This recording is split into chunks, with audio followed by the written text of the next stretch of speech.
আসসালামু আলাইকুম সবাইকে welcome back to Shine Anipas kitchen. আজকের রেসিপিতে থাকছে ঈদের স্পেশাল একটি দারুণ রেসিপি, যেটা কিনা ময়দা আর আলু দিয়ে তৈরি করা হয়েছে। এটা কিন্তু চাইলে আপনি বিকেলের নাস্তা হিসেবেও তৈরি করতে পারেন, আবার চাইলে ইফতারিতেও রাখতে পারেন। এটা উপর থেকে যেমন মুচমুচে, ঠিক তেমনি ভেতর থেকে আলুর পুরে ভর্তি, খেতে কিন্তু দারুণ মজার। আশা করছি এবারের রমজানে আপনারা এই রেসিপিটি ট্রাই করবেন এবং খেয়ে কেমন লেগেছে আমার কমেন্ট বক্সে কমেন্ট করে জানাবেন। তবে চলেন রেসিপিটা শুরু করে দিই। আর এর জন্য আমি একটি বোলের মাঝে 1 কাপ পরিমাণে ময়দা নিয়েছি, আটাও নিতে পারেন।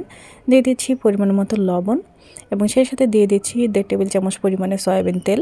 এবারে লবণ এবং তেলটাকে খুব ভালো মতো আগে ময়দার সাথে মিশিয়ে নিচ্ছি। খুব ভালো মতো মেশাতে হবে যাতে করে কোনো রকম কোনো লাম্পস না থাকে।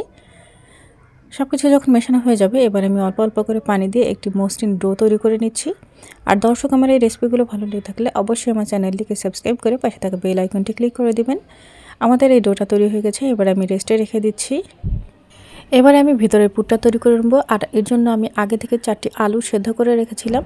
আলুগুলোকে এবার আমি একটি কাঁটা চামচের সাহায্যে খুব ভালো মতো ম্যাশ করে নিচ্ছি। খেয়াল রাখতে হবে এর ভেতরে যেন বড় বড় কোনো গুটি না থাকে, একেবারে মিহি করে নিতে হবে।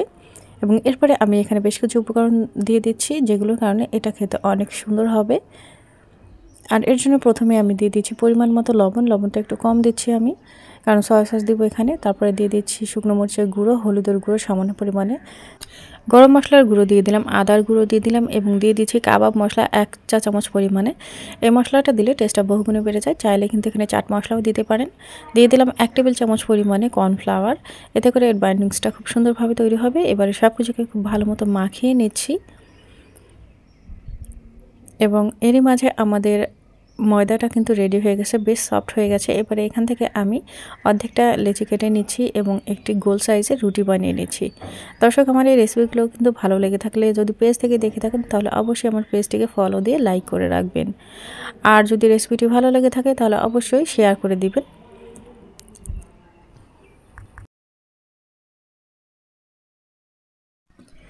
আমাদের রুটিটা বেলা হয়ে গেছে, আর রুটিটা কিন্তু পাতলা হবে না খুব একটা, আবার খুব বেশি মোটাও হবে না, ঠিক এইরকম পুরুত্বের হবে।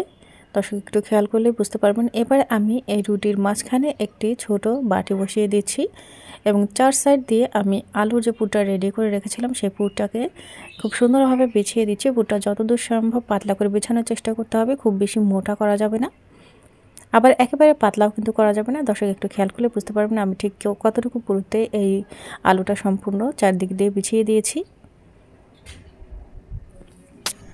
পুরটা যখন 4 সাইডে সমানভাবে বিছানো হয়ে যাবে, বাটিটাকে তুলে নিতে হবে এবং যে কোনো কাটারের সাথে ঠিক এইভাবে ছোট ছোট পিস করে কেটে নিতে হবে।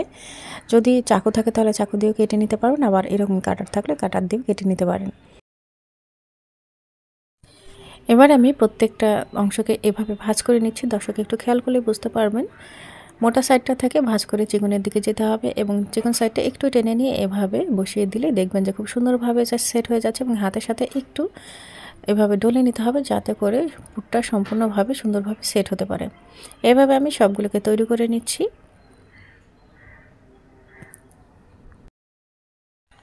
এরপরে চলে যাচ্ছে চুলায়। আর চুলায় আমি আগে থেকে একটু প্যান বসিয়ে তাতে দিয়ে দিয়েছি তেল। তেলটা কিন্তু খুব বেশি পরিমাণে হিট হওয়া যাবে না প্রথমেই, যখন মিডিয়াম মতো হিট হবে তখনই একে একে সবগুলো নাস্তা দিয়ে দিতে হবে এবং একটু সময় নিয়ে এপিট ওপিট উল্টে পাল্টে দিয়ে ভাজতে হবে লালচে কালার করে। একটু সময় নিয়ে ভাজলে যেটা হবে, এটা উপর থেকে যেমন ক্রিসপি হবে, ঠিক তেমনি খেতেও কিন্তু খুব ভালো লাগবে এবং ভেতরের পুরটাও কিন্তু খুব সুন্দরভাবে রান্না হয়ে যাবে। দর্শক, আমাদের এই নাস্তাটি তৈরি হয়ে গেছে। যখনই এরকম গোল্ডেন কালার হয়ে যাবে তখনই আমি তেল থেকে তেল ঝরিয়ে তুলে নিচ্ছি। আর এইভাবে আমি সবগুলো নাস্তা তৈরি করে নিয়েছি।